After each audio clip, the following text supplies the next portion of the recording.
My channel. आज की video में हम कॉन्ग्रुएंट ट्रायंगल से एक्सरसाइज 7.2 को ले रहे हैं और उसे प्रूव करने की कोशिश करेंगे, जिसका क्वेश्चन नंबर 1 हमारे पास अवेलेबल है। और इसमें एक ट्रायंगल गिवन है, isosceles triangle, in which AB is equal to AC, दो साइड्स इक्वल हैं and bisector angle B and angle C के जो है वो O पॉइंट पर कट करता है। और हमें प्रूव क्या करना है, OB is equal to OC। And second question में हमें प्रूव करना है OA बाइसेक्ट कर रहा है एंगल A को। तो हम इसे प्रूव करने के लिए सॉल्यूशन पर आते हैं। अभी हमें OB और OC को इक्वल प्रूव करना है, तो इसके लिए जो गिवन पॉइंट है वो हम लिखना शुरू करते हैं। AB is equal to AC अपने पास क्वेश्चन में गिवन है। यदि AB is equal to AC, then angle this angle B is equal to angle CB equal होगा। ये आइसोसेलेस ट्रायंगल की प्रॉपर्टी होती है और इसे हम लिख भी सकते हैं एंगल अपोजिट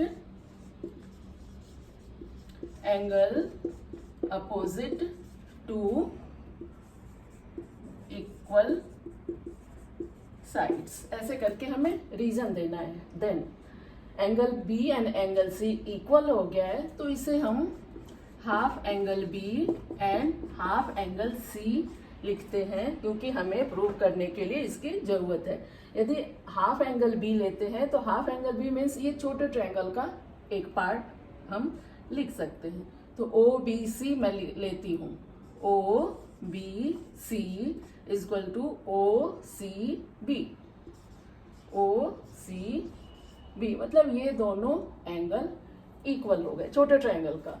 अब ये दोनों एंगल इक्वल हो गए तो छोटे ट्रायंगल का ये साइड भी तो इक्वल होगा और वही हमें प्रूव करना है। तो मैं वो लिख रही हूँ, then therefore OB is equal to OC। आप चाहो यहाँ पे रीजन दे सकते हो, सेम इसका अपोजिट रीजन, क्योंकि इस बार हमारे पास एंगल है, हमें साइड को इक्वल बताना है। तो sides opposite to equal angle, right ना। तो ये हमारा प्रूफ हो गया। अब हम आते हैं सेकेंड पार्ट पे। सेकेंड पार्ट पे हमें प्रूव करना है OA इस एंगल को प्रूव करना है। तो इसके लिए हमें ये दोनों ट्रायंगल को लेना होगा। तो इस ट्रायंगल को हमें क्या लिखना है, OAB लिखते हैं या AOB लिख सकते हैं। तो आप लिखिए in triangle AOB and second triangle AOC मैं ले लेती हूँ, AOC। अभी इसमें क्या क्या इक्वल है, हमें इसे कॉन्ग्रुएंट प्रूव करना है इन दोनों ट्रायंगल को। तो इसमें आपका AB is equal to AC, ये क्वेश्चन में गिवन पॉइंट है। अभी क्या OA कॉमन पॉइंट भी ले सकते हैं।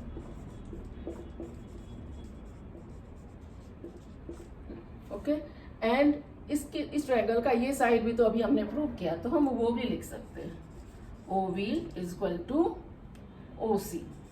आप इसकी जगह पे लिखोगे प्रूव्ड फर्स्ट पार्ट में।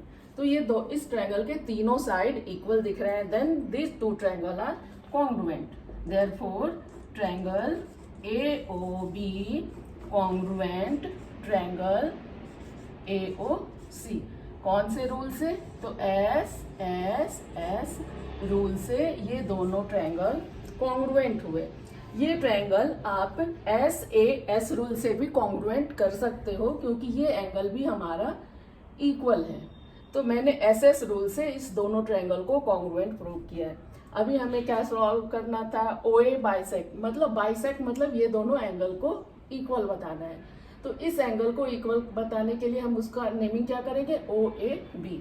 तो angle OAB is equal to OAC, angle OAC CPCT corresponding part of a congruent triangle से ये दोनों एंगल इक्वल हुए। अब ये दोनों एंगल इक्वल होने का मतलब है OA इसे बाइसेक्ट कर रहा है, that means OA bisect angle A. And the next question is ABC is a triangle and AD is perpendicular bisector of BC. Perpendicular bisector मतलब ये साइड और ये साइड इक्वल हुआ और ये परपेंडिकुलर हुआ मतलब 90 डिग्री। हमें प्रूव क्या करना है? ABC is an isosceles triangle. ABC isosceles triangle है जिसमें AB इक्वल होना चाहिए BC के, ये हमें प्रूव करना है। तो इसके लिए पहले हम इन दो ट्रायंगल को कॉन्ग्रुएंट प्रूव करेंगे, देन CPCT से साइड्स को इक्वल करेंगे। तो लेती हूँ solution in triangle ABD, then next triangle ACD। यदि आप ट्रायंगल ले रहे थे ADB तो आपको ADC लिखना था। मैंने ट्रायंगल को लिखा है ABD, तो सेकंड ट्रायंगल भी मैंने लिखा ACD। अब इक्वल क्या क्या है? तो ये साइड्स इक्वल होंगे इस दोनों ट्रायंगल के एंड ये एंगल इक्वल होगा और ये कॉमन साइड। तो फटाफट हम लेके BD is equal to CD and angle का नाम लेते हैं इस एंगल को ADB। Angle ADB is equal to angle ADC। क्या लिखोगे रीजन में? Etch 90 degree. और BD वाले को क्या लिखोगे? परपेंडिकुलर बाइसेक्टर था ना, तो वो रीजन आपको डालना है। AD is a perpendicular bisector of BC, जो हमारे क्वेश्चन में गिवन था। दो हो गए इक्वल। अभी तीसरा AD को ले लेती हूँ। AD is equal to AD, दोनों ट्रायंगल में कॉमन है। तो क्या मिला हमें? दो साइड्स और एक एंगल।